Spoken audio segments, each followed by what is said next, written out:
नाबालिग ने इस पूरे मर्डर की प्लानिंग की थी। शादरा डबल मर्डर से जुड़ी बड़ी खबर आपको बता रहे हैं। 16 साल के नाबालिग ने मर्डर की साजिश रची थी। ये बता दें आपको कि 17 दिन पहले हत्या की प्लानिंग की गई थी। पुलिस के सूत्रों से यह जानकारी मिल रही है और पैसों के लेन देन में नाबालिग ने मर्डर करवाया था। मर्डर के लिए नाबालिग ने शूटर्स को भी हायर किया था और उन्हीं से इस हत्या की वारदात को अंजाम दिलवाया था। 17 दिन पहले हत्या की प्लानिंग की थी। पुलिस सूत्र ये बता रहे हैं एक 16 साल का नाबालिग जिसने डबल मर्डर की प्लानिंग की, बाकायदा शूटर्स को हायर किया और जिस वक्त इस मर्डर को अंजाम दिया गया था, इस वारदात को, ये तस्वीर उस वक्त की।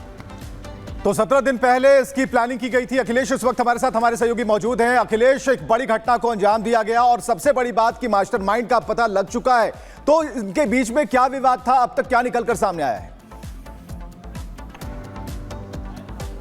देखिए, मूल रूप से पैसों का विवाद था। ये बात इस पीड़ित परिवार से भी लोग कह रहे हैं और जो मास्टरमाइंड जिसे बताया जा रहा है वो इन्हीं के परिवार का रिश्ते में लगता है, जिसके परिवार से काफ़ी लंबे समय से बातचीत नहीं थी और बीच में पैसे के लेन देन के चक्कर में इस तरह के मनमुटाव और हो गए थे, कुछ झगड़े हुए थे और दूसरी पार्टी जिसे मास्टरमाइंड बताया जा रहा है उसने, इनका कहना है कि अपने घर पे कुछ फायरिंग कराई थी और उसके बाद इनके ऊपर एफआईआर इन लोगों पे कराई थी। कल का जो समय था वो ये बताता है कि काफ़ी प्लान करके इस घटना को अंजाम दिया गया था। दिवाली के समय को प्लान किया गया था और इस तरह से इस घटना को अंजाम दिया गया था। आप देखिए कि जो घटना हुई उस सीसीटीवी में कैद हुई थी, जो इस मकान में इनके सीसीटीवी लगे हुए हैं और इस मकान में कैद हुई थी ये घटना। आप यहीं के रहने वाले? नहीं, बोला था करके।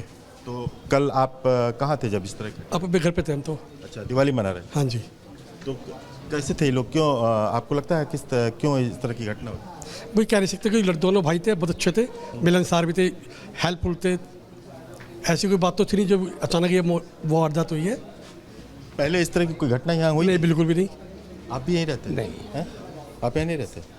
तो ये यहाँ पे लोग हैं, कुछ रिश्तेदार इनके यहाँ इकट्ठा होने शुरू हो गए हैं, लेकिन सवाल ये है कि इस तरह से जो घटना हो रही है और एक नाबालिग द्वारा इस तरह की घटना को अंजाम दिया जाना, ये काफ़ी एक खतरनाक संकेत है और पुलिस के लिए भी एक बहुत बड़ी चुनौती है कि आखिर इस तरह की घटना को अंजाम देने के बाद वो आराम से निकल जाता है, पुलिस आती है और यहाँ पे जो लोग थे तुरंत उनको ले जाते हैं नियर बाय जो हॉस्पिटल है वहाँ, लेकिन वहाँ 2 लोगों को की मौत हो जाती है। डॉक्टर ये क्लियर करते हैं। एक बच्चा है जो इस घर का और नाबालिग है जिसके हाथ में गोली लगी है और वो अभी भर्ती है, उसका इलाज चल रहा है। तो ये पुरानी रंजिश थी, पुरानी अदावत थी, काफ़ी पुरानी थी, लेकिन इस तरह की घटना कभी इन दोनों परिवारों के बीच में नहीं हुई थी। लेकिन बीच में कुछ पैसे को लेकर जब विवाद हुआ तो कहा जा रहा है कि जिसे पुलिस ने अभी गिरफ्तार किया है वो उस नाबालिग ने इस घटना का अंजाम दिया और बाकायदे प्रोफेशनल शूटर्स को उसने हायर किया। स्कूटी से आता है, यहीं इसी जगह पे वो जो आकाश हैं वो पटाखा जलाते रहते हैं और उनका पैर छूता है, नमस्कार करता है, पीछे से शूटर। इसलिए यहाँ पर ये सवाल खड़ा होता है कि आखिरकार दिल्ली में आए दिन इस तरह के मामले क्यों सामने आते हैं। फिलहाल आप इस बड़ी खबर पर नजर बनाकर